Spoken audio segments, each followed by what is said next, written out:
dandeettii akkasii eega qabaataniitiin jiran Habibti maaliif biyya keessa gabbaanii achi mootummaa bira dhaqaniitiin ummanni kun naga barbaada naga buusiif silkii irraa fuudha guurtan kennaa fi dubartii gudeedamaartu akka hin gudeedamne qalamaa jiru akka hin qalamne maafi hin jenne haga dandeettii mallaqa guuruu qaban. Dandeettii mallaqa guuruu ni qaban. Takka waa du'anii jennaan. Gasti'een nurra waa'ee gargaarsaa haasa'eera. Gasti'een nurra waa'ee mallaqaa dubbatamaa. Gasti'een nurra nama meeqa jira waa'ee gargaarsaa haasa'eeran. Waa'ee mallaqaa haasa'eeran obbo Ebeluu wal dubbifneera. Ebeluu tokko wal dubbiseera. Ebeluu tokko waliin haasa'ee jira. Akkana godhatan kun Ebeluun dubbisee bara. Warra akkasii keessaa Ebeluun dubbise.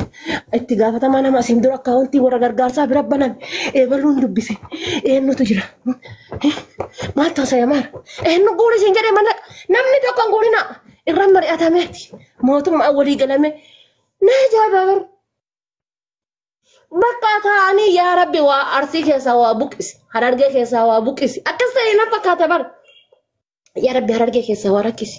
Arsii keessaa waa buqqisi. Jimma keessaa yaa Rabbi kiyya waa buqqisi yaa Rabbi kiyya.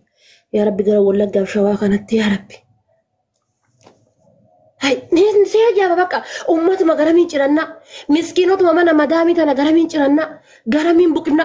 Mee gargaarsi hanga ammaa guurame keessa. Kaashaappii zeelii ummanni Oromoo abbaa beekee mallaqatti guure fidaame. Gargaarsuma hanga ammaa guurame keessa. Kaashaappii maaf zeelii abbaa beektanii mallaqa irra galchitan fida. Kaashaappii maaf zeelii abbaa beektanii mallaqatti galchitan. Mallaquma ol baasanii kunooti. Mallaqni ummanni guure kana. Maalin haagoon iranii isin gaafatan fidaame. Giiftii asirraa guurameetiin jedhee hagana guurameedhanii kan isinitti agarsiisan fidaame. Hin jiru jechuu. Miskiinota mana madaamii irraa ka guuran kan isinitti as fidan fidaame. Nuqaan kana jedhe akka nama dhuunfaa tokkootitti wanni godhamu kamiinuu waan ifa bahe ta'uu qaba. Uummata kanarraa karaan saaqamuu qaba.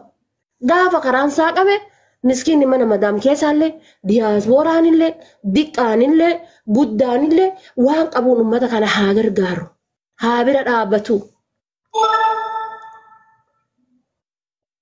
Mee gargaarsuma kana gargaaranii gargaarsummaan isin gargaartan kun jechuudha uummata gamana takkaa dhaabuu ni danda'a. Asin dura uummanni walloo akkasi buqqa'e dhaabdaniirtanii na himaame. Ummanni walloo dhaabanneerra bakka keenyatti deebineerra jedhee isin galateeffatee.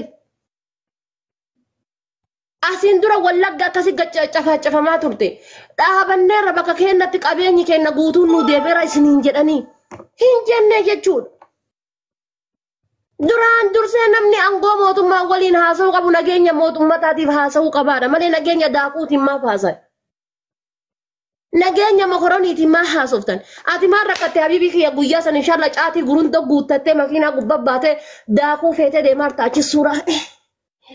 Akka waan dadhabeetitti kuntaala 25 qucee gubbaa kaate. Waan dadhabee kanatti Habiibti mirqaan nama ijji kun ija keessa akkana keessaa duuda caatii asiin gaheeti. Akka waan dadhabee kana suuraa ka'uuf rakkatee barinni. Suuraa ka'uuf. Ummata suuraa jiru ummata 4G rabbi sin godhe. Wannummaan bakka daakuu san dhaquuf rakkatanii suuraa ka'uuf. Si ajaa'ibaa bara. Ummata daakuu kuntaala takkaa geessiteef ji'a 3 makiinaan karaa dhaabatu. Shawatu Finfinnee irraa fagaate kiiloomeetira meeqa fagaatte shawaan Finfinnee irraa. Makiinaan ji'a 3 karaa dhaabata jechuun okko biyya saniif nagaa biyya saniitiif yaachisaadha jechuudha. Uummata biyya san keessa jiru yaachisaadha jechuudha. Wallagga seenuun gaafa noorii taate bara namni tokko Wallagga keessaa bahuun noorii Wallagga seenuun nooriin. Ani ijoollee Wallaggaa nama 3 waliin dhufe. Ji'a 3 fiizaa dheetanii fiizaa Turkiidha. Ji'a 3 fiizaa Turkii dheetanii fiizaan isaanii jechuudha. Fiizaa ji'a 3 dheetanii irraa dhumachuudhaaf guyyaa 10 bichaa kan qabu akka rabbi beekuun mallaqa meeqa nyaachisanii dhiiga meeqa nyaachisanii mallaqa meeqa gacciratanii Finfinnee seenan. Ka guyyaan 10 irratti hafu. Finfinnee eerpoortii seenee maqaa Wallagga ta'uutiif of duuba deebisan. Hay maal jetta? gatii wallagga ta'e qofaaf mattaawqaan isaa wallagga jedhu qofaaf uf duuba deebisanii jechuudha. Hay ummanni hagana ormummaa jibbe hagana ormummaan isaanii jibbamte. Ummata kanaaf dubbachuu qabaadha. Hanga yoomii gargaarsaa rakkattan. Baay'isa wayi ummanni beelahe bakka nageenya beelahe ummanni. Yoo halkan bulaniitiin jedhani waan bulanitti hin fakkaatu. Ka dubartiidha waan poolisiin garaa isii gubbaa gudeedhaa garaa isii gubbaa bultetti fakkaatee qaama ofii qaqqabdee ulaaltee alhamdulillahi jetti. Kan dhiiraa waan mormii isaa irraa kutame fakkaatee qabee ulaalee alhamdulillahi jedha yoo lafti bariiteef. Yoo galgala buleetiin jedhe alhamdulillahi bulee rabbii kiyya galanni si haa ga'u. Alarraa simbirree shokok jennaan kaate ummanni lubbuun keessaa baate dhaabbatte. Ummanni akkanatti jira. Daakuun ati guyyaa taqa kuntaalli 200 geessitee fi biraa deebitu borboriisaatti seenanii irraa mulqatan. Hai. Daakuu kuntaala 200 yoo feetee geessitee fi jette ganamti itti seenanii irraa mulqatan. Abbaa irraa mulqatan beekan. Kanarra akkataa jira ummanni. Kun dursuu qaba silaa akka Itoophiyaatti waa'ee kanaaf haasa'uu qabdan. Waa'ee kanaaf dubbachuu qabdan. Waa'ee kanaaf dhimmamuu qabdanidha. Hanguma feete sangaa feetee geessitee fi irraa mulqataa jiranii jechuudha. Boru hudduun qullaa alatti haftee ala taa'aa jirti jechuudha. Dubartiin ulfaa marga keessa dhalaa jirti jechuudha. Mee atta godhu hedda Finfinnee galchuu hedda ooftee makiinaadhaan.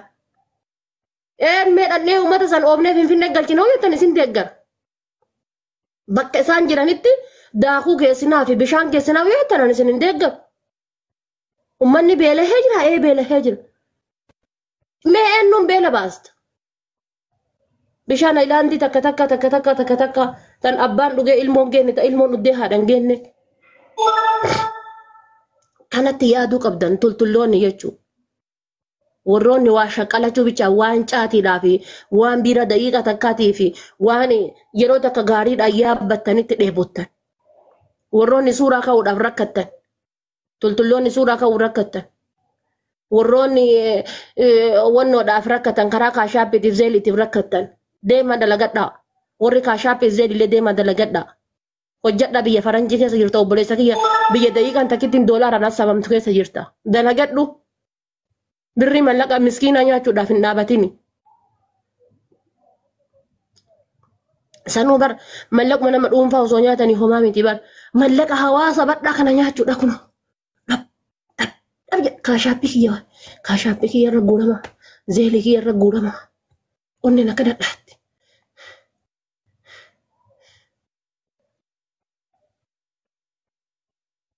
Sina jamba bar gaafii namatti ta'a. Hai sani yaada sun isin haa dhibu sun gaafii isinitti haa ta'u. Malee ani ummanni shawaa hin gargaaramini, ummanni shawaa deeggarsi hin godhaminii fi ummanni shawaa hawaasni bira hin dhaabatin hin jenne. Osoo hanga fedhe akka Itoophiyaatti gargaartanii qabeenya Oromoodhaa bakka deebisuun ni ulfaata. Oromoon mataa isaatitti albuuda mataa isaa qabeenya mataa isaa sangaa mataa isaa oomisha mataa isaa of danda'e qabdi. Qabeenya nama tokkoo deebisuun ni ulfaata. Namni tokko mana keessa maallaqa meeqa qaba? Warqii meeqa qaba? Ka qotate meeqa qaba? Sangaa meeqa qaba? Sa'a meeqa qaba? Oorruu meeqa qaba? Hai namni tokko dhuunfatti mana keessa waa hedduu qabaachuu danda'a. Dhatteetii wannoon kottu fokkattuun si geettee seertiin wuci.